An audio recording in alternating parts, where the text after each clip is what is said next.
Assalaamu calaykum waraxmatullah.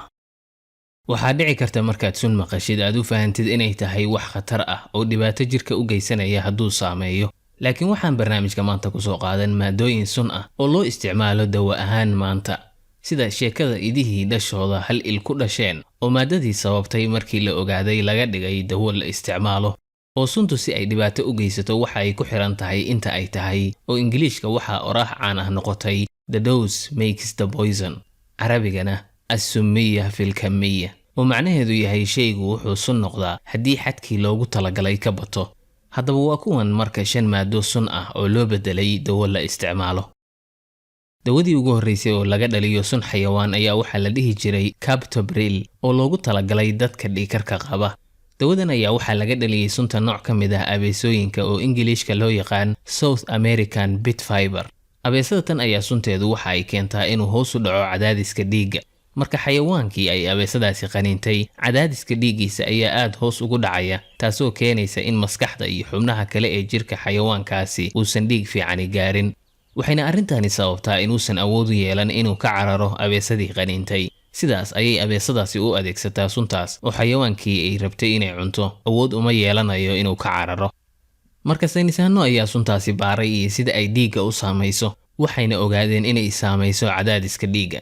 Waxay soo ogaadeen in borotiin la dhaho angiotensin uu amro muruqyada xididada inay adkaadaan, taasoo keenta in xididadu ay dhuubtaan, arrintaas oo ah wax dhiigkarka keeni kara. Marka suntaas ayaa waxay joojisaa shaqada borotiinkaas, taasoo keenta in xididadu ay fidaan oo dhiiggu si aan ciriiri lahayn uu u mari karo xididada. Iyadoo markii dambe suntaas laga sameeyay dawada captopril ee loo adeegsan jiray dhiigkarka. Dumar badan iyo xataa rag ayaa waxay wajiyadooda ku duraan sun si ay dhalinyaro ugu ekaadaan.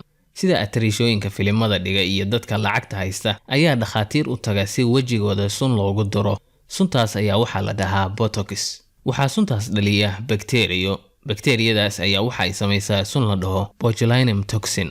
Suntaas waxa ay ka mid tahay kuwa ugu khatarsan ee dadka saameeya. Suntaas ayaa cudur halis ah keenta oo loo yaqaan botulism. Cudurkaas ayaa neerfaha saameeya. Arrintaas oo sababta in murquhu shaqadooda joojiyaan oo markaasna neefsashadu adkaato sidaasna loogu dhinto. Haddaba suntan maadaama ay neerfaha shaqadooda joojiso oo murquhuna neerfaha la'aantooda aysan shaqayn karin, ayaa waxaa suntan looga faa'iidaystay in lagu daweeyo cudurrada qaarkood ama loo isticmaalo si la isugu qurxiyo. Haddaba maadada sunta laga sameeyay ayaa loo yaqaan botox oo isticmaalkeedu maanta dunida caan ka noqday si ay dadku ugu ekaadaan ama muuqaalka wajigoodu u noqdo dhalinyaro. Maadaama maadadaasi ay murqihii wajiga qaybtooda dhaqdhaqaaqooda joojinayso, taasoo keenaysa inay xariijimo iyo duuduub iyo uusan wajigu yeelan. Waxaa kaloo maadadadan loo adeegsadaa in lagu daweeyo cudurrada kala gedisan sida cudurrada qayb indhaha ku dhaca iyo weliba dadka sida xad-dhaafka ah u dhidida. Xaaxaydan ama alaalaxaydan badda ku nool oo Ingiriiska loo yaqaano corn snail ayaa waxaa lagu tiriyaa inay tahay mid ka mid ah xayawaanada leh sunta ugu khatarsan adduunka. Maadaama uu socodkeedu gaabiyo ayaa waxa ay suntan u adeegsataa inay kalluumada soo agmara ay ku ugaarsato. Suntaas oo keenta in kalluunkii uu meeshiisa ku dhaco markaas oo ay cunto. Suntan ayaa dadka xataa khatar ku ah, laakiin suntan ayaa waxaa la arkay inaysan xanuun keenin. oo halka sunta xayawaanada kale markay jirka galaan xanuun aad u badan la dareemo, sunta alaalaxaydaasi lama dareemo. Sababta ayaa inay suntaasi saamayso neerfayaasha xanuunka dareema. Marka haddii ay neerfayaashaasi shaqadoodii joojiyeen, qofku meeshaas xanuun kama dareemayo. Haddaba suntan ayaa waxaa laga sameeyay dawo xanuunka baabi'isa, khaasatan dadka cudurrada halista qaba sida kansarka oo kale oo dawooyinka la yaqaan ee xanuunka baabi'iya ay wax ka tari waayeen.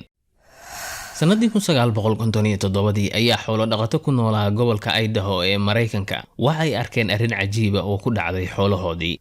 Idihii ay dhaqanayeen qaybo ka mid ah ayaa waxay dhaleen naylo hal il kaliya leh. Markaas ayaa waxay codsi u gudbiyeen wasaaradda beeraha ee Mareykanka bal si loo ogaado waxa sababaya in xoolahani hal il ay ku dhashaan. In jawaabta la helo ayaa waxay saynisyahanada ku qaadatay muddo 10 sano ah. Mid ka mid ah saynisyahanadaas oo la dhihi jiray Lynn James ayaa waxa uu dhex seexan jiray idaha isagoo 3 xagaa oo isku xiga diiwaan gelin jiray waxa ay iduhu cunayaan. Dhirtii ay daaqi jireen mid ka mid ah ayaa looga sheekeeyay in sun ku jirta ay arrintaasi sababtay, taasoo muddo badan kadib la xaqiijiyay. Maadadaas ayaa waxa loo bixiyay cyclopamine. suntan ayaa waxay dhibaato u geysataa unugyada tarmaya ee dhasha aadka u yaryar, taasoo keenta in xubno jirkooda ka mid ah si aan dabiici ahayn ay u koraan, laakiin dhibaato uma geystaan xoolaha waaweyn. haddaba sida saynisahanada lagu yaqaanay markii sun la soo helo waxa ay isweydiiyaan tolow ma dhici kartaa in suntan dawo loo bedelo oo laga faa'iideysto. wixii tijaabooyin lagu sameeyaba waxaa la soo ogaaday in noocyo ka mid ah kansarrada suntaasi lagula tacaali karo. haddaba suntaas iyo maadooyin kale oo ay qaraabo yihiin ayaa loo adeegsadaa in lagula dagaalamo noocyo ka mid ah kansarrada sida kansarka ku dhaca maqaarka. dibqaloocu waxa uu ka mid yahay noolayaasha sunta isku difaaca ama wax ku ugaarsada. haddaba nooc ka mid ah oo Ingiriiska loo yaqaan Death Stalker ayaa suntiisa waxaa loo adeegsadaa inuu dhakhaatiirta hago markii qaliimada la sameynayo. unugyada kansarka ah markii aad ishaada ku fiirisid waxay u badan tahay inaadan ka garan karin unugyada caafimaadka qaba ee jirka.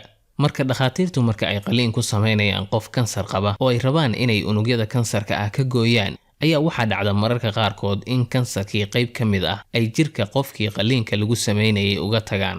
mararka qaarkoodna waxaa dhacda in qayb jirkiisa ka mid ah oo caafimaad qaba laga gooyo.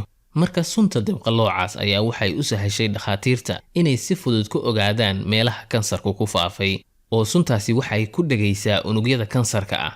marka suntaas haddii kalar lagu daro waxaa si toos ah loo arki karaa unugyadii kansarka ahaa, taasoo u fududaynaysa dhakhaatiirta inay gooyaan kansarka iyagoo aan dhibaato kala gaarsiinayn xubnaha caafimaadka qaba ee jirka.